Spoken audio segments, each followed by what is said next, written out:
अब यहाँ पे हमारे पास है लीनियर इक्वेशन। क्या है हमारे पास? Linear equation. इसका कलर चेंज करते हैं। So we have linear equation. अब लीनियर इक्वेशन क्या होता है? हमारे पास लीनियर पॉलिनोमियल था, उसकी जनरल फॉर्म थी ए एक्स प्लस डी। ए एक्स प्लस डी, ये लीनियर पॉलिनोमियल था। वेरिएबल 1 है तो ठीक है, लीनियर पॉलिनोमियल था हमारा।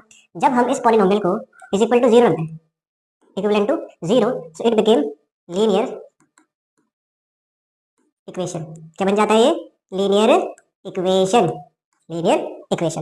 ओके, तो ये हमारी लीनियर इक्वेशन होगी। लीनियर इक्वेशन क्या होती है ये आपको पता लग गया। लीनियर पॉलिनोमियल को जब हम इज इक्वल टू 0 रख दें, इक्वेट कर दें 0 के इक्वल, तो that becomes linear equation. Now we are discussing, we have written two variable. Okay, so here we have only one variable, that is x। तो टू वेरिएबल की जब बात करेगा तो हम इसको किस तरह से रिप्रेजेंट करेंगे?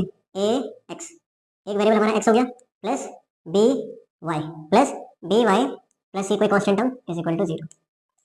So this is the general form of representation of linear equation in two variable। ठीक है, तो इस तरीके से हम linear equation in two variable को represent कर सकते हैं। यहाँ पे एक कंडीशन होती है, शायद 9th क्लास में आया ठीक है, कि यहाँ पे a is not equal to 0 and b is not equal to 0, ये होना चाहिए।